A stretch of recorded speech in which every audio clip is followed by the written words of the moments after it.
Comme je l'ai dit, ce sont les riches qui ont pris le relais. Les Rockefeller, les Carnegie et les Mellon. Et ils ont dit, eh bien, nous n'avons pas besoin de plus d'entrepreneurs. Nous avons besoin de plus d'employés. Donc le but de l'éducation américaine est de créer des soldats, des employés, des gens qui font ce qu'on leur dise et qui ne savent rien au sujet de l'argent.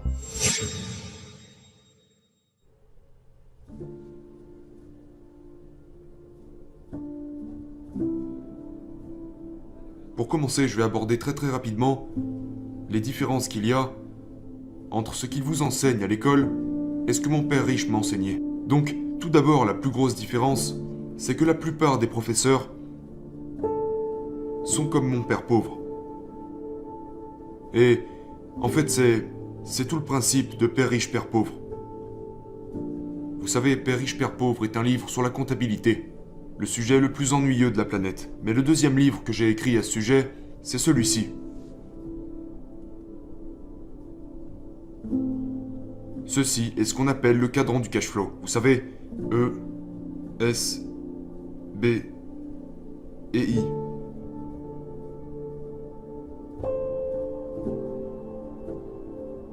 Mon père pauvre se situait ici, de ce côté, tandis que mon père riche se situait ici. Donc la différence, c'est que les écoles ne vous apprennent pas quelle est la différence entre ce type de gens et cet autre type de gens. C'est le gros problème. Quand j'avais à peu près ton âge, j'ai dû prendre une décision. Je voulais être un pilote. Tu sais, la plupart de mes amis sont allés piloter pour des compagnies aériennes. Mais j'aurais été là.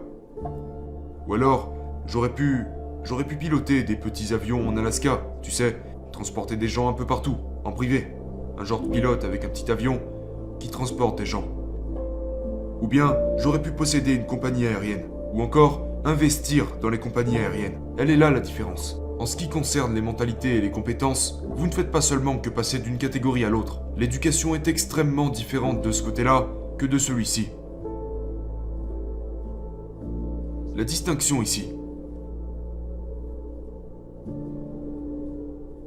c'est que les pauvres se concentrent uniquement ici. Les riches se concentrent ici. Vous voyez, c'est pour ça que je ne veux pas de travail ou quelque chose comme ça. Les pauvres cherchent des emplois pour gagner de l'argent. Le problème, c'est que ce sont eux qui payent le plus d'impôts. Les employés et les petits entrepreneurs payent le plus de taxes, tandis que les gros entrepreneurs et moi nous concentrons ici. Donc nous ne payons pas d'impôts, légalement. Et cela met beaucoup de gens en colère, particulièrement la génération Y. Ils veulent taxer les riches. Mais vous ne pouvez pas taxer les riches parce que les riches n'ont pas de salaire. Vous voyez, si vous avez un travail et que vous avez donc un salaire, vous êtes taxé. Si vous êtes un petit entrepreneur, un vendeur de pizza ou quelque chose comme ça, c'est vous qui payez le plus de taxes. Mais comme les riches, mon père riche m'a appris à me concentrer ici. Mon père pauvre voulait m'apprendre à me concentrer ici. Et c'est ce qu'il n'enseigne pas à l'école. Parce que, pour comprendre cela, il devrait vous apprendre ceci. Mais la plupart des professeurs d'école se trouvent ici et ici. Et ils ne savent rien de ce qui se trouve ici et ici. La plupart des jeunes aujourd'hui, vous savez, beaucoup d'entre eux veulent devenir entrepreneurs. Le problème avec ça, c'est qu'ils doivent d'abord comprendre la fiscalité. C'est à peu près partout pareil dans le monde, à quelques différences près. Ces gens donnent 40% de leur argent aux impôts. Donc s'ils gagnent 1000 $, 400 $ vont aux impôts.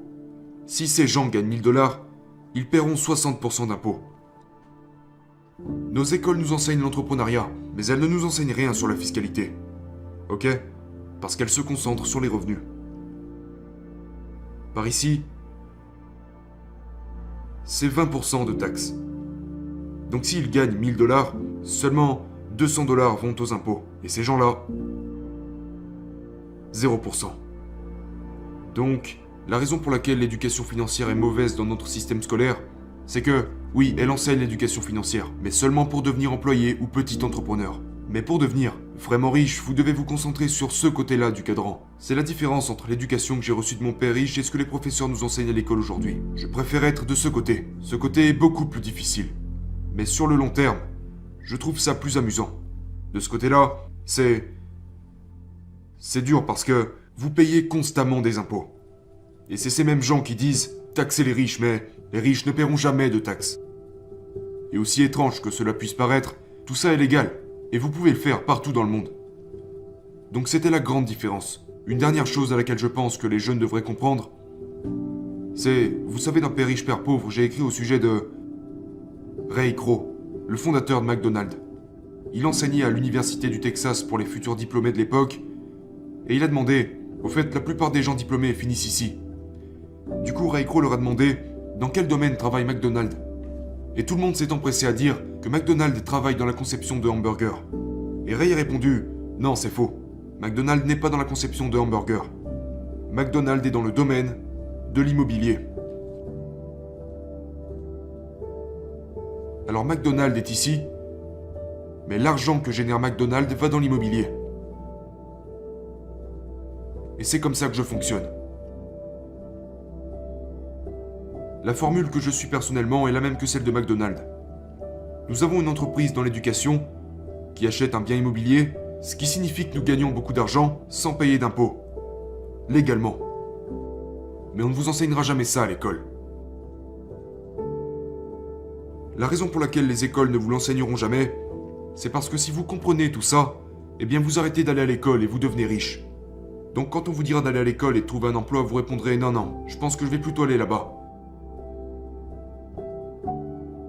Pour tous ces gens qui sont furieux de savoir que les riches ne payent pas d'impôts, j'en parle dans Fake. J'ai repris en fait un article du New York Times où ils interrogent Jared Kushner.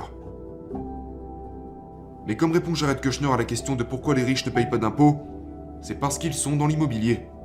Et donc il explique la raison pour laquelle les riches ne payent pas d'impôts. En fait, il existe 3 types de revenus. Et ils ne vous apprendront jamais ça à l'école. Les professeurs ne sont même pas au courant. Le premier sur les 3 types de revenus. Le premier type de revenu est le revenu mérité.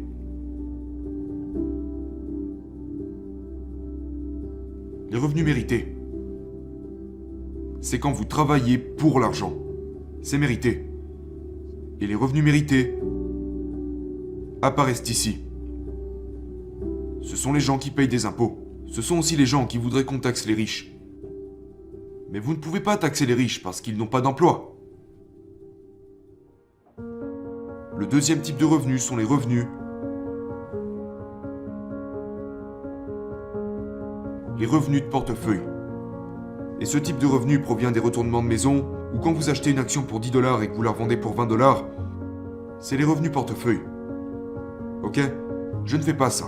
Donc la plupart des gens qui retournent des maisons et tout ça, qui achètent des trucs pour les revendre, reçoivent ce genre de revenus. Et ce genre de revenu est taxé d'environ 20%. Quelque chose comme ça. Mais les revenus pour lesquels les riches travaillent sont appelés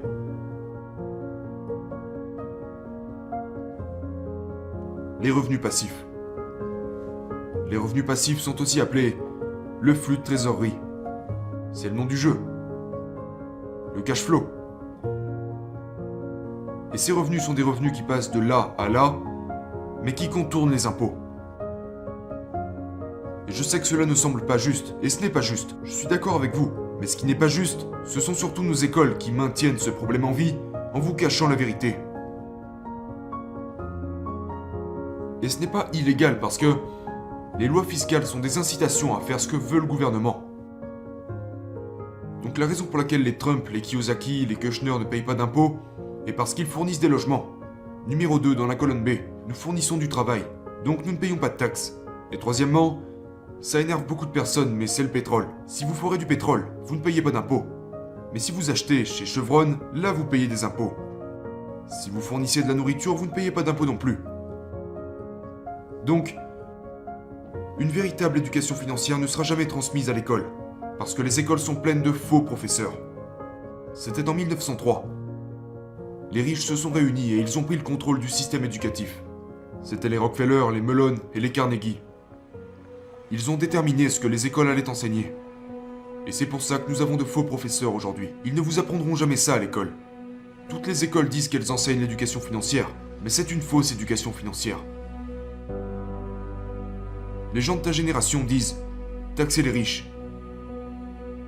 Mais ce qu'ils n'ont pas compris, c'est que ça n'arrivera jamais, parce que les lois fiscales ont besoin des riches pour faire appliquer les ordres du gouvernement. Ce sont des incitations. Je fournis des logements, des emplois, de la nourriture, et de l'énergie. C'est ça qu'ils devraient vous enseigner à l'école. Mais les professeurs ne vous l'enseigneront jamais parce que ce sont de faux professeurs. Et ça dure depuis des centaines d'années.